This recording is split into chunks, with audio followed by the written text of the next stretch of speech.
Morning प्यारे बच्चों। आज हम करेंगे directorate of education GNCT of Delhi की इंग्लिश की वर्कशीट। आज हमारी वर्कशीट नंबर है 152। आज डेट है 23 जनवरी 2021।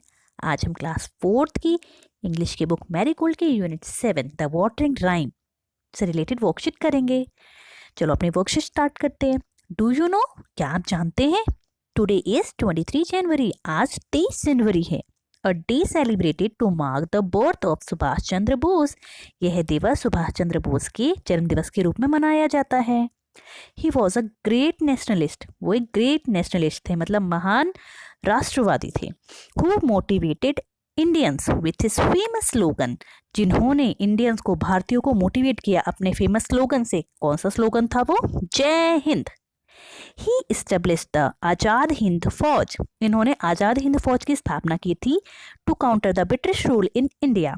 जो ब्रिटिश रूल था, जो अंग्रेजों का रूल था, उसको इंडिया से हटाने के लिए। Subhash Chandra Bose inspired millions of youth. Subhash Chandra Bose ने जो हमारे बहुत से लोगों को इंस्पायर्ड किया, मोटिवेट किया to join the struggle for independence in India. जो हमारी स्ट्रगल थी, जो हमारी लड़ाई थी आज़ादी की, उसको ज्वाइन करने के लिए, ताकि सब लोग उनको ज्वाइन करें और हम जल्दी से जल्दी आज़ादी पा सकें। तो इस चीज़ के लिए सुभाष चंद्र बोस ने मतलब मिलियंस, लाखों लोगों को मोटिवेट किया। People across India celebrate this day to honour Netaji. तो पूरे भारत में आज का दिन, मतलब 23 जनवरी का दिन, नेताजी को ऑनर देने के लिए मनाया जाता है। एज ही फॉन्डली कॉल्ड, जो कि हम उन्हें प्यार से बोलते हैं। मतलब सुभाष चंद्र जी को हम प्यार से क्या बोलते हैं? नेताजी। चलो अब आते हैं थोड़ा सा आगे। Good morning dear children. प्यारे बच्चों, good morning. Let's read more about the watering rhyme. चलो वाटरिंग राइम जो आपकी पोएम है उसके बारे में कुछ और पढ़ते हैं। This part tell us about where and how to water a plant to make it grow well. तो ये पार्ट हमें बताता है कि हमें कहाँ पर और कैसे पानी देना है ताकि एक प्लांट अच्छे से ग्रो कर सके, अच्छे से बढ़ सके। रीड अलाउड, जोर से पढ़िए the lines from the poem given below. जो पोएम हमें नीचे दे रखी है उसकी लाइनों को जोर से पढ़ेंगे। और ये कहाँ पर है? अगर आप बुक में देखना चाहोगे इन लाइनों को, तो आपको बुक के पेज नंबर 116 में ये मिल जाएंगी lines. Also when you water the roots. और भाई बच्चों, जब आप पानी देते हो तो पौधों के जड़ों में पानी दिया करो। Flower keep their mouths where we should wear our boots. क्योंकि जो फ्लावर्स होते हैं उनके मुंह कहाँ पर होता है? उनका माउथ होता है जहाँ पे हमको अपने बूट्स पहनने चाहिए। मतलब हम बूट्स कहाँ पहनते हैं? पैरों में नीचे, बिल्कुल, है ना। तो इसी तरह जो फ्लावर्स हैं उनका माउथ भी वहीं होता है, बिल्कुल नीचे। वहीं से वो खाना ले सकते हैं। ठीक है, खाना पानी जो भी उनको चाहिए वो अपने जड़ों से ही लेते हैं, जो कि जमीन में होते हैं। Soak the earth around them then through all the heat. फिर उसके बाद जो हम मिट्टी को देते हैं पानी, तो वहाँ से मिट्टी सारा पानी सोखती है, इवन वहाँ के आसपास की जो गर्माई होती है उसको भी सोखती हैं। The flowers will have water for their thirsty feet. तो हमें फ्लावर को पानी देना चाहिए कहाँ पर? उनके जो थर्स्टी फीट है, थर्स्टी मतलब प्यासे पैर हैं, क्योंकि उनके प्यासे पैर पे ही जड़ होती हैं। जड़ों से ही खाना ऊपर को जाता है।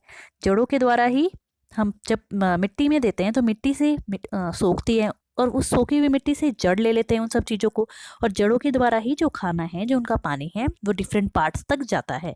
तो फ्लावर्स तक भी कैसे जाएगा? जब हम उसकी जड़ों को पानी देंगे। ठीक है बेटा, अब चलते हैं थोड़ा सा और आगे। डियर चिल्ड्रन, प्यारे बच्चों, did you notice the underline words? क्या आपने नोटिस किया कि यहाँ पे कुछ अंडरलाइन वर्ड्स थे? देखते हैं जरा। हाँ, ये देखिए, जैसे है roots, flowers, mouths and boots. तो इनमें क्या है? देखो जरा ध्यान से। You guessed it right. हाँ, आपने बिल्कुल सही गेस किया है। They are plural forms of word. ये तो वर्ड की प्लूरल फॉर्म है। एग्जाम्पल, रूट का रूट्स होता है, माउथ का माउथ्स, बूट का बूट्स एंड फ्लावर का फ्लावर्स। तो मतलब ये सब कौन सी वाली है? ये वाली प्लूरल फॉर्म है। ठीक है। A singular noun refers only one person. अभी हम, एक होता है प्लूरल, एक होता है सिंगुलर। जो सिंगुलर नाउन होता है एक चीज को दर्शाता है, कोई भी एक। ठीक है, एक आदमी हो सकता है, एक जगह हो सकती है, एक चीज हो सकती है। अ प्लूरल नाउन, जो कि प्लूरल नाउन होता है, refers more than one person, place और थिंग। प्लूरल नाउन एक से ज्यादा इंसान, जगह, चीजों को बताता है। Most singular noun needs S या फिर E S at the end to become plural. ज़्यादातर जो भी सिंगुलर नाउन होते हैं, अगर हमको उन्हें प्लूरल बनाना है तो हमें उनके पीछे एस या ई एस लगाना पड़ता है। फॉर एग्जाम्पल फ्लावर, फ्लावर मतलब एक फ्लावर, लेकिन अगर मैं कहना चाहती हूँ कि एक से ज़्यादा फ्लावर है तो मुझे उसके पीछे एस लगाना पड़ेगा। स्टूडेंट मतलब कि एक बच्चा है, अगर सिर्फ स्टूडेंट लिखा है, अगर मैं बताना चाहती हूँ कि एक से ज़्यादा बच्चे हैं तो उसके पीछे क्या आ जाएगा, एस। ऐसे गार्डन में gardens. Okay, write the plural of the following words. हमें यहाँ पे कुछ और वर्ड्स भी दे रखे हैं, हमें ये सब सिंगुलर है और हमें इनको प्लूरल बनाना है। और कैसे बनाना है, इनके पीछे या तो एस लगाकर और या फिर ई एस लगाकर। पहला है डेस्क, तो डेस्क का प्लूरल होता है, इसमें सिर्फ एस आ जाएगा। ट्री, ट्री का प्लूरल होता है ट्रीज, ट्री मतलब एक पेड़ और ट्रीज मतलब एक से ज़्यादा पेड़।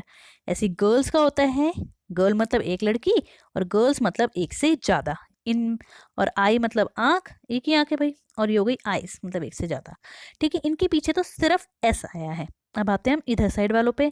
ब्रांच, ब्रांच का होता है ब्रांचेस, मतलब तो इसमें क्या आएगा, ई एस आता है। ब्रांच लिखा पहले और पीछे से हम ई एस लगा देंगे।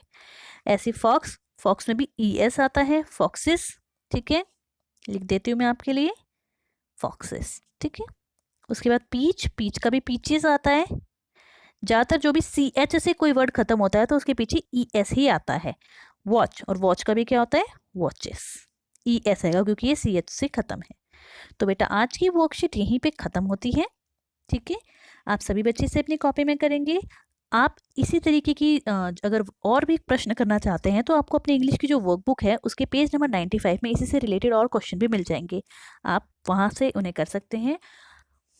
अब आते हैं आज की मैसेज की तरफ। Keep maintaining physical distance of 6 feet और 2 यार्ड्स। अगर हम बाहर जाते हैं तो हमें फिजिकल डिस्टेंस मेंटेन करके रखना है, जो कि है 6 फीट या फिर 2 यार्ड का। इसके अलावा हमें नियमित रूप से अपने हाथों को सैनिटाइज करते रहना है और हमेशा मास्क पहनना है। तो बच्चों आज की वर्कशीट यहीं पे कंप्लीट होती है। सभी बच्चे इसे कॉपी में करेंगे और अपने टीचर के पास सेंड करेंगे। Okay, bye bye.